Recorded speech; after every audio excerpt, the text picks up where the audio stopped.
Hello everyone, चलिए देखिए आज क्लास 12 का लेसन जैव अणु स्टार्ट करते हैं। बायोमॉलिक्यूल से स्टार्ट करते हैं। ठीक है, देखिए ये क्या होते हैं आपके जैव अणु। जो देखिए हमारी शरीर होती है, जैव शरीर होती है, वो क्या होती है, ये आपके असंख्य क्या होते हैं, जटिल अणुओं से मिलकर के बनी होती है।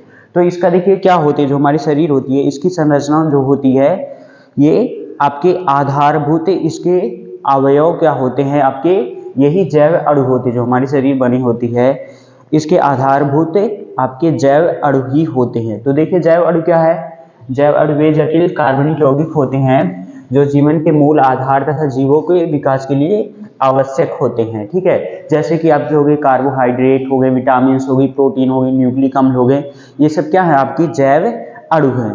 ठीक है, जैसे कि आप क्या करते हैं, जैसे भोजन लेते हैं, भोजन ये क्या करता है आपके लिए, ईंधन का कार्य करता है। और इससे क्या मिलते हैं आपके, प्रोटीन मिलते हैं, विटामिन मिलते हैं। ठीक है, ये सब क्या है आपके संतुलित क्या है भोजन के आपके घटक है, मुख्य घटक है।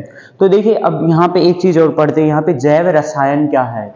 जैव रसायन क्या, हेडिंग डाल लीजिए। जैव रसायन देखिए क्या विज्ञान की क्या है, वह शाखा है जिसके अंतर्गत क्या करते हैं, कोशिका में उपस्थित जैव अणुओं की संरचना, हेडिंग डाल लीजिए क्या है, जैव रसायन। जैव रसायन, देखिए जैव रसायन क्या है, विज्ञान की क्या है, यह वह शाखा है, रसायन विज्ञान की वह शाखा है जिसके अंतर्गत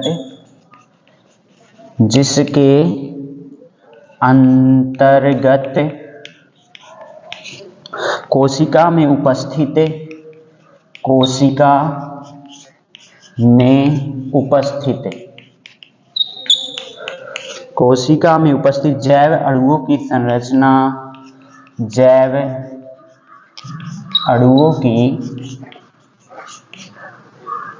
अणुओं की संरचना, कॉमा उनके रासायनिक संघटक, उनके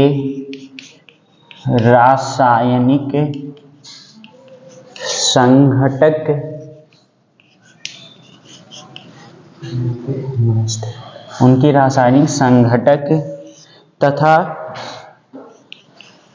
संबंधित रासायनिक परिवर्तन का अध्ययन किया जाता है। संबंधित रासायनिक परिवर्तन का अध्ययन किया जाता है, परिवर्तन का अध्ययन किया जाता है।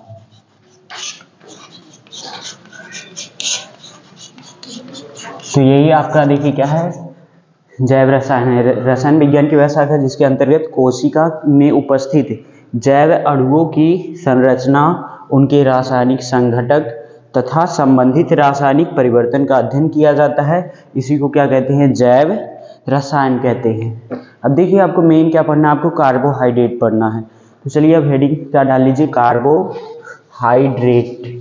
ठीक है, क्या हुआ,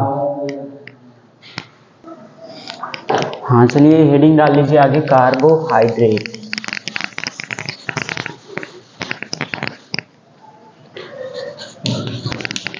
कार्बोहाइड्रेट, ठीक है, इंग्लिश में कहते हैं कार्बोहाइड्रेट। देखिए कार्बोहाइड्रेट क्या होता है, देखिए कार्बोहाइड्रेट आपके प्रकृति में पादप तथा जंतुओं में पाए जाने वाले मुख्य कार्बनिक यौगिक हैं। ठीक है, जो कार्बोहाइड्रेट होते हैं ये देखिए क्या होते हैं, मुख्यतः पादपों में पाए जाते हैं। दूध, गन्ना, चुकंदर, आम, केला, अंगूर, गाजर, चावल, जौ, मक्का, ज्वार आदि में क्या पाए जाते हैं, ये आपके कार्बोहाइड्रेट पाए जाते हैं।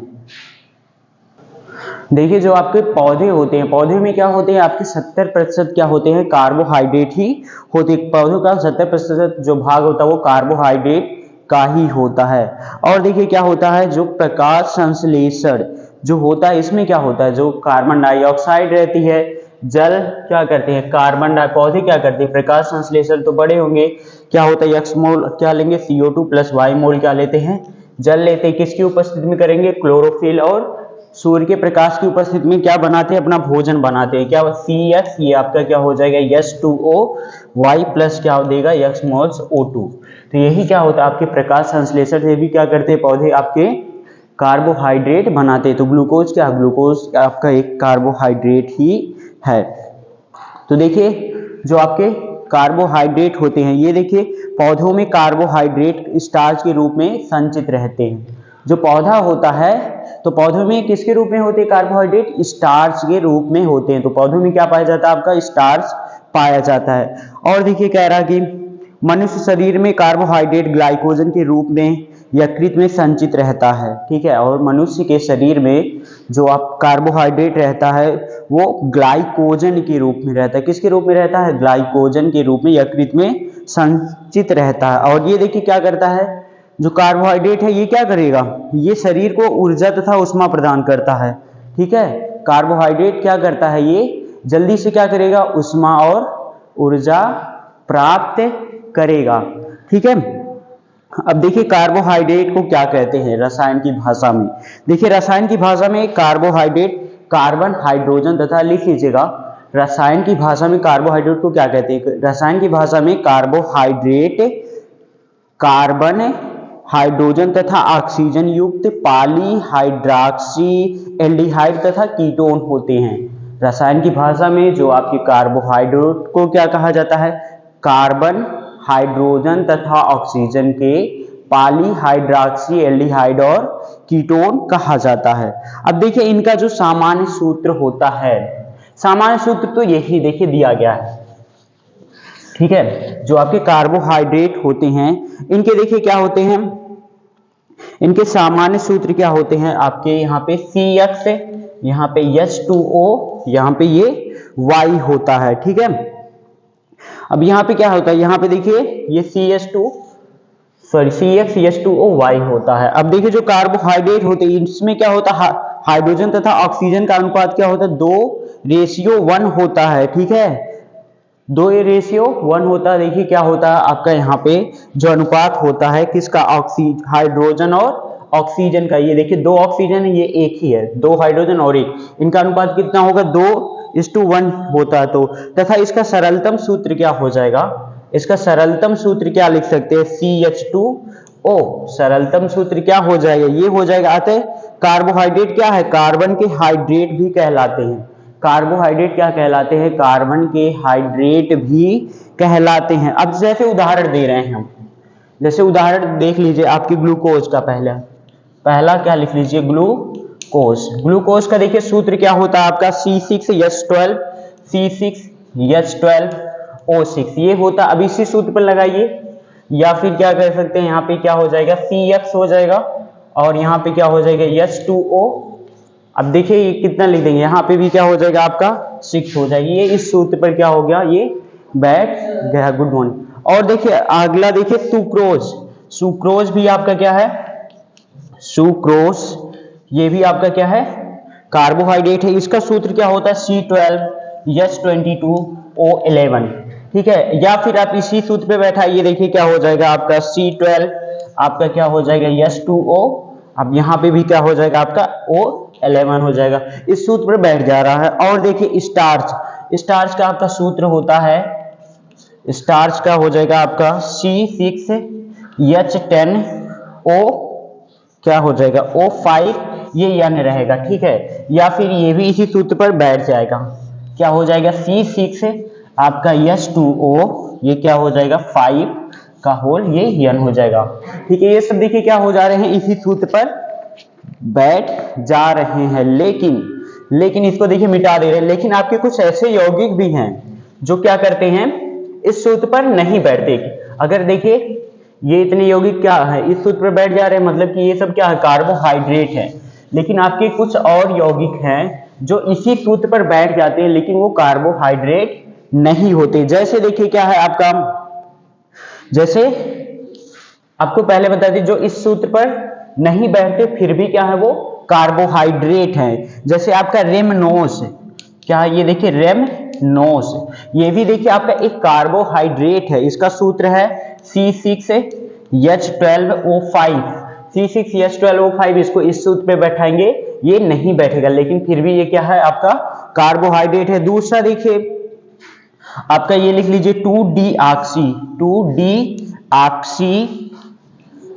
राइबोस, 2-डीऑक्सी राइबोस, ये भी क्या है आपका कार्बोहाइड्रेट है। इसका देखिए सूत्र होता है आपका C5H10O4। इसको भी क्या करेंगे, इस सूत्र पे बैठाएंगे, नहीं बैठेगा, लेकिन ये भी क्या है कार्बोहाइड्रेट है। और भी देखिए है सब क्या है, ये आपके कार्बोहाइड्रेट है, तो इसलिए यह आवश्यक नहीं है कि सभी यौगिक इसी सामान्य सूत्र पर बैठे। ठीक है, ये भी आपके कार्बोहाइड्रेट है, ये भी कार्बोहाइड्रेट है, लेकिन आपके कुछ ऐसे भी यौगिक है जो इसी सूत्र पर बैठ जा रहे हैं, लेकिन वो क्या है कार्बोहाइड्रेट नहीं होते हैं। जैसे देखिए उदाहरण जो कार्बोहाइड्रेट नहीं होते, जैसे आपका हो गया HCHO, ये क्या है आपका फॉर्मल्डिहाइड है। फॉर्मल्डिहाइड को देखिए इसी पे बैठाएंगे, इस सूत्र पे बैठाएंगे तो वो क्या हो जाएगा, सिंपली क्या हो जाएगा फिट हो जाएगा, ये क्या हो जाएगा CH2O, लेकिन ये क्या है आपका कार्बोहाइड्रेट नहीं है। दूसरा देखिए आपकी एसिटिक अम्ल होती है,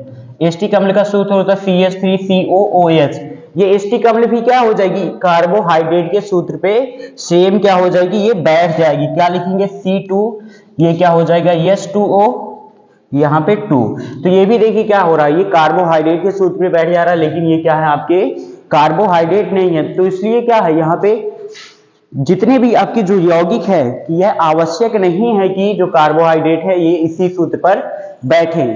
ठीक है, और देखिए आपका दिया गया है कि हाँ एक चीज और यहाँ पे जो आपके देखिए क्या होते हैं कार्बोहाइड्रेट होते हैं, हाँ जो क्या होते हैं स्वाद में मीठे होते हैं कार्बोहाइड्रेट, उनको देखिए क्या कहा जाता है शर्करा कहा जाता है।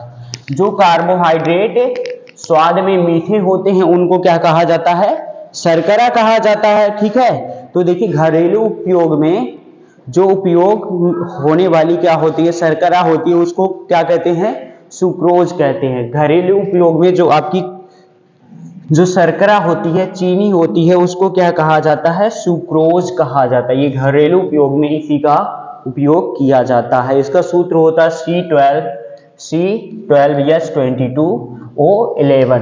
ठीक है, अब देखिए लेकिन जो दूध में पाए जाने वाली शर्करा को क्या कहा जाता है दुग्ध शर्करा कहा जाता है।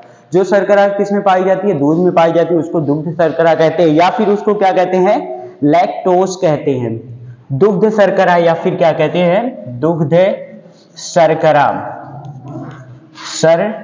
या फिर क्या कहेंगे इसी को लैक्टोज। जो दूध में पाई जाती है शर्करा उसको कहते हैं दुग्ध शर्करा या फिर लैक्टोज कहते हैं। ठीक है, देखिए जो कार्बोहाइड्रेट है कार्बोहाइड्रेट को सैकेराइड भी कहते हैं। कार्बोहाइड्रेट को क्या कहते हैं सैकेराइड भी कहते हैं। क्या कहते हैं कार्बोहाइड्रेट को सैकेराइड। कार्बोहाइड्रेट को क्या कहा जाता है सैकेराइड भी कहा जाता है। ठीक है ना, क्यों, क्योंकि जो ग्रीक शब्द है ग्रीक में देखिए क्या होता है, ग्रीक में जो सैकरन का तात्पर्य किससे होता है शर्करा से, सैकेरान, ये क्या है ग्रीक शब्द है जिसका अर्थ होता है शर्करा।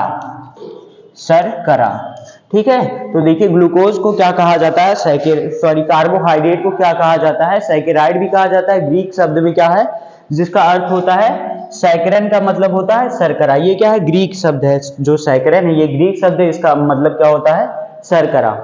ठीक है, तो चलिए ठीक है आज इस वीडियो में इतना ही, आगे देखिए कल पढ़ाएंगे कार्बोहाइड्रेट का वर्गीकरण। Okay, thank you.